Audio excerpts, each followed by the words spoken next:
Potongan pertama takut kepada Allah ini dengan cara merenungi ciptaan Allah Subhanahu wa taala.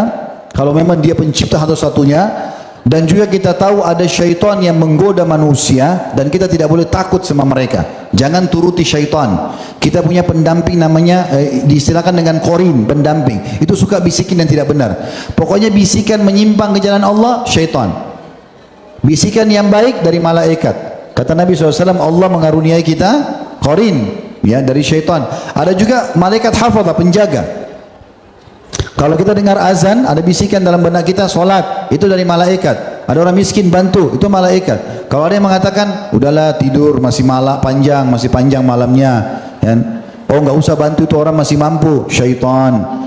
A'udzubillahi minasyaitonirrajim. Jelas ini? Baik. Jadi poin pertama untuk takwa teman-teman, harus takut kepada Allah, dan cara takut harus seperti tadi, ya. Meyakini Allah SWT pencipta, maka nikmati yang dihalalkan, kerjakan diperintah, dan tinggalkan yang dilarang. Potongan kedua, al-amalu bit-tanzil. Untuk bertakwa, kita beribadah sesuai dengan Al-Quran dan Sunnah. Jadi kalau ibadah teman-teman selalu bertanya, ya, mana ayatnya, mana hadisnya, mana panduannya, sehingga kita punya panduan yang benar. Kita jadi tahu ibadah semuanya sudah diajarkan oleh Nabi SAW, maka harus sesuai dengan panduannya. Kata Nabi SAW, taraktu fikum amran ma in tamassaktum bihima lan tadillu abada, kitabullah wa sunnati. Aku tinggalkan untuk kalian dua perkara, kalau kalian berpegang teguh padanya kalian tidak akan salah selamanya, kitabullah, Al-Quran, dan sunnahku. Yang ketiga teman-teman, ini sedikit saya minta waktu untuk ini, mungkin 2-3 menit. Ar-ridha bil qalil. Ridha terhadap apa yang Allah berikan walaupun sedikit di mata kita. Saya ingin mulai di sini teman-teman berbicara masalah konsep syukur dan bagaimana kita melalui kehidupan dunia ini. Teman-teman, yang paling pertama, semua yang hadir di sini, di benaknya mulai detik ini dihapus semua kalimat pesimis, putus asa, dendam, ya, tidak mampu, tidak ada jalan keluar, ya, tidak mungkin saya sembuh. Ini semua hapus, nggak ada di benak kita. Kata Nabi SAW, aku tidak suka dengan kalimat pesimis, tapi aku suka dengan kalimat optimis, al-fa'al. Kata para sahabat, ya Rasulullah, apa yang anda maksudkan dengan kalimat optimis itu? Ya, kalimat al-fa'al, kata Nabi SAW, kalimat optimis. Saya bisa, saya mampu, saya maafkan, selalu begitu. Enggak ada sesuatu yang tidak ada jalan keluarnya teman-teman. Allah mengatakan 2 kali diulangi, fa inna ma'al usri yusra, fa inna ma'al usri yusra. Di setiap kesulitan ada kemudahan, setiap kesulitan ada kemudahan, pasti ada. Jangan pernah mengkhayal teman-teman kita di muka bumi ini tidak dicoba sama Allah, dicoba sama Allah, diuji. Enggak mungkin kita selamanya sampai tua tidak pernah sakit, enggak mungkin, pasti kita pernah sakit. Enggak mungkin kita kenyang terus, pasti kita lapar. Enggak mungkin kita kuat terus, pasti kita lemah. Enggak mungkin kita muda terus, pasti kita akan tua. Pasti ada naik turunnya. Memang begitu kehidupan. Tapi kita diberikan kaidah penting dalam Islam. Lagi ada nikmat, syukur. Lagi ada cobaan, sabar.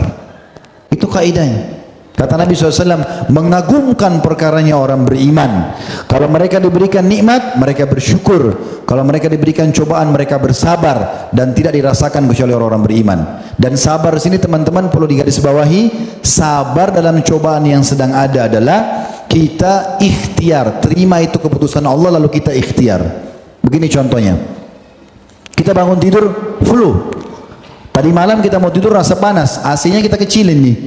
Derajatnya maksudnya jadi 16 ya misalnya, supaya dingin. Pagi-pagi bangun 10. Maka kalau sudah terjadi sesuatu dalam Islam, sabar. Apa itu sabar?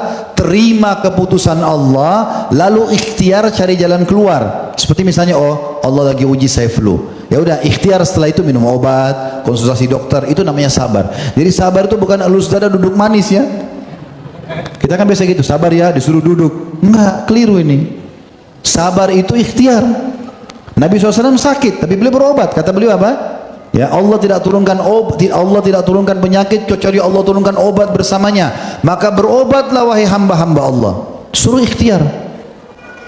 Kalimat pesimis, optimis ini luar biasa. Kata Nabi SAW, kalau di tangan kalian ada bibit tanaman dan kalian pas mau tancap, tapi kalian tahu besok kiamat terjadi, tetap tancapin. Optimis luar biasa.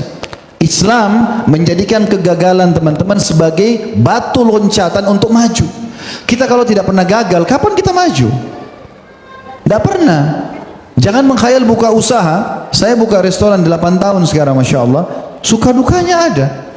Walaupun saya sudah panggil chefnya, ada teman saya orang asing datang, dia sudah pakai manajer restoran, ada naik turunnya. Dan ternyata dengan turunnya itu memberikan pelajaran buat kita untuk bisa, oh ternyata ini kekeliruan di sini, kita perbaikin, jadi bisa lebih baik, jadi bisa maju. Yang begitu. Dalam rumah tangga, nggak ada orang rumah tangga semuanya mulus dari awal, tidak pernah ada permasalahan. Rasulullah SAW ada permasalahan. Kita nikah sama manusia, dia punya pikiran, dia punya perasaan. Kalau nggak mau punya masalah, nikah sama boneka saja. Apalagi balon yang pakai angin tuh ya, gampang, nggak suka kempesin aja. Kalau manusia nggak bisa, ada saja dia jenuh, ada saja dia senang, ada saja dia marah, ada saja manusiawi. Nabi SAW punya masalah sama Aisyah. Pernah Nabi SAW ada masalah sama Aisyah, Abu Bakar masuk dalam rumah, lihat Nabi cemberut, Aisyah cemberut, gitu kan? Lalu Abu Bakar lihat marah sama Aisyah, wahai Aisyah, kau apa ini? Buat masalah sama Rasulullah SAW. Nabi bela istrinya, Nabi bilang sudahlah Abu Bakar, nggak masalah, saya sudah maafin. Maka Aisyah rupanya malu. Maka Aisyah datang ke sebelah Nabi SAW, lalu senyum. Kata Abu Bakar, saya sekarang mau keluar rumah, saya mau ketuk lagi kedua kali, tapi saya mau kalian buka senyum begini ya. Itu Abu Bakar bilang gitu. Akhirnya Abu Bakar keluar dari Allah, ketuk pintu, Nabi sama Aisyah radhiyallahu anha majma'in dan Ali SAW, Nabi SAW buka pintu lagi senyum. Itu terjadi. Suka dukanya kehidupan ada. Memang begitu. Kalau flat terus, nggak ada. Film itu kalau nggak ada bajingannya, nggak ada cerita, nggak ada yang nonton. Mesti ada masalahnya. Kalau selalu begitu, nggak ada orang nonton. Itu buat pola kehidupan. Tapi Islam berikan kita kaidah, beri nikmat bersyukur, ada cobaan sabar, dan sabar ingat bukan vakum, tapi cari jalan keluar. Terima dulu keputusan Allah, baru cari jalan keluar. Itu konsep. Kata Nabi SAW, kalau kalian diberikan nikmat, lihat orang yang di bawah kalian. Dikasih motor, jangan lihat orang yang punya mobil, kita tidak syukur. Lihat orang yang masih pakai sepeda. Kita pakai sepeda, lihat orang yang jalan kaki. Kita masih jalan kaki, ada orang yang puntung kakinya. Kita puntung kaki, ada orang stroke. Kita stroke, ada orang yang meninggal, ada orang lebih rendah daripada kita. Jangan lihat orang yang lebih kaya, karena lebih kaya tidak akan pernah selesai itu. Yang terakhir teman-teman, penutupan dalam definisi ini adalah setelah menerima apapun yang Allah berikan, walaupun sedikit di mata dia, istidalul yaumir rahil, punya persiapan untuk hari pulang. Ada satu konsep teman-teman harus kita pahami. Kita ini semua orang beriman kepada Allah, dan rukun iman kita yang kelima, iman kepada hari kiamat. Rentetan iman kepada hari kiamat adalah beriman adanya kematian, adanya alam barzah, adanya hari kebangkitan dan hisab, adanya surga dan neraka. Ini satu paket. Jadi kita semua akan melalui namanya mati. Ini harus difahami teman-teman. Saya mau cerita sedikit, saya pernah lakukan ini sebagai penutupannya. Nanti saya tutup dengan kisah insya Allah sebentar. Mungkin saya minta sama teman-teman panitia sampai jam 3. Tadi jam 2.30. Masih ada 15-12 menit insya Allah. Saya pernah adakan pelatihan teman-teman di masjid. Saya bicara masalah kematian waktu itu. Setelah 2 jam saya bicara masalah kematian dengan dalil-dalilnya. Saya minta panitia masjid datangkan geranda jenazah di masjid. Terus kemudian saya minta di sebelah masjid digandeng yang lahat. Kemudian setelah ceramah saya bilang, saya minta ini geranda jenazah ditaruh, kemudian ditaruh juga kain kafan lengkap sama perlengkapan jenazah lah. Setelah saya ceramah saya bilang, Bapak Ibu sekalian, ada ibu-ibu kebetulan di lantai 2 masjid waktu itu di kota Makassar, bapak-bapaknya di depan saya lantai 1. Saya bilang, siapa di antara jemaah sekalian yang mau coba praktek jadi jenazah 5 menit?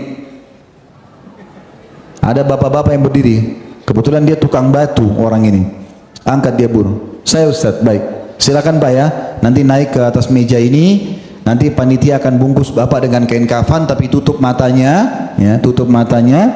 Kemudian nanti renungi semua apa yang saya bilang Pak ya. Ya baik Ustaz. Rupanya Bapak ini yang tukang batu ini, dia memang kuli di bangunan. Adik dia kembar masih SMA waktu itu jadi murid saya, selalu hadir di pengajian. Waktu kakaknya naik ke atas meja ini, yang ibu-ibu juga ada yang coba dengan panitia waktu itu ada di atas perempuan. Dia baring di atas meja ini, begitu dia baring, ditutup matanya, saya bilang silakan, tempelkan. Begitu ditempel kain kafan di pipinya, nangis-nangis dia. Bapak ini tiba-tiba terisak-isak, nangis-nangis gitu. Lalu kemudian saya bilang, Pak, jangan buka matanya. Sekarang renungi, bayangkan Bapak sudah meninggal dunia. Dan suara hiruk-pikuk di masjid ini adalah suara keluarganya Bapak dan teman-temannya yang datang, tapi Bapak nggak bisa protes, suruh kecilin suara aja nggak boleh. Udah nggak bisa.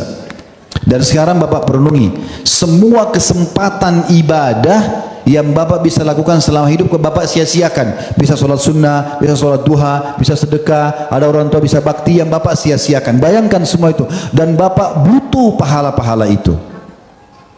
Saya diam sebentar lalu saya bilang, terus sekarang Bapak bayangkan semua peluang dosa yang Bapak tidak sia-siakan. Ada kesempatan zina-zina, ada bohong-bohong, riba-riba, nipu-nipu, semuanya dilakukan itu. Semua Bapak lakukan, dan sekarang Bapak tahu Allah akan hukum Bapak. Itu Bapak Ibu sekalian, jemaah sekalian, saya saksikan sendiri, dia nangis-nangis Bapak itu. Kemudian ditutuplah, ya, ada sebagian kapas ditaruh, biasa kita taruh menyannya orang jenazah ya, ditaruh di hidungnya. Kemudian saya bilang, baik, sekarang Bapak akan kami pikul dengan geranda. Geranda jenazah saya suruh dekatin, diangkat.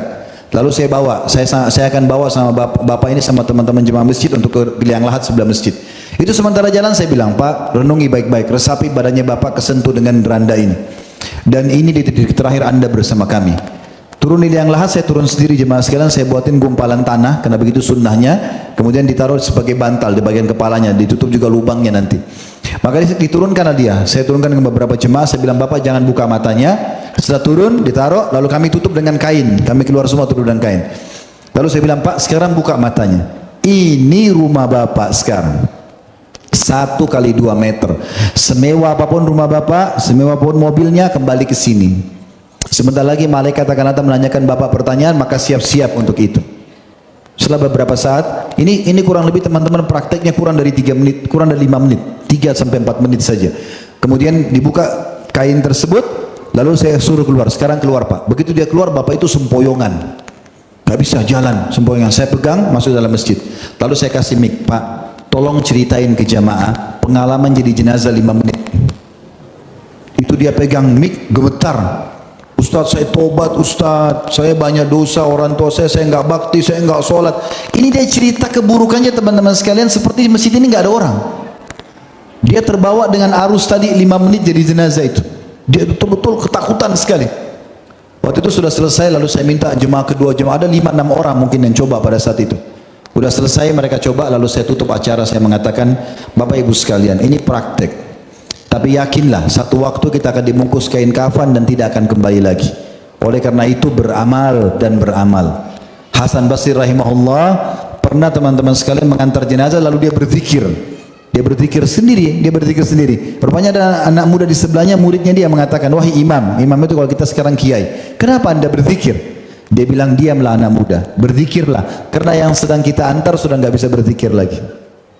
Jangan tunggu itu teman-teman. Ingat, di rumah sakit ruangan ICU cuma 2 atau 3. Orang yang berobat dalam rumah sakit lebih sedikit daripada orang yang jalan di pinggir jalan. Artinya orang meninggal lebih banyak yang sehat daripada yang sakit.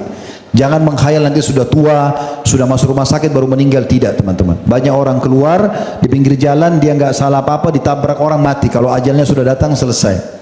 Jangan tunggu ajal datang baru mau beramal. Sekarang saatnya. Dan ingat pesan saya, kalau taubat kepada Allah, jangan setengah-setengah. Jadi orang baik sekalian, hijrah 100%, nggak boleh setengah-setengah. Jangan peduli dengan lisan ini, lisan manusia sepanjang ini saja. Oh kamu berubah ya, oh kamu alim ya, jawab iya. Saya baru tahu sekarang. Tidak ada waktu lagi, umur saya sudah tinggal sedikit, saya nggak tahu berapa tahun ke depan. Saya harus beribadah, jangan malu sama orang. Karena ada orang begitu, pakai kopiah, ditegur sama teman-temannya, alim ya, ambil kantong, sembunyikan kopiahnya. Pakai jilbab sekarang ya, tarik jilbabnya, buka lagi kembali. Kenapa? Imannya seperti kerupuk begini, diketuk sedikit pecah. Jangan, kita akan dibangkitkan dan dihisap sendirian Bapak Ibu sekalian. Hati-hati dengan ini.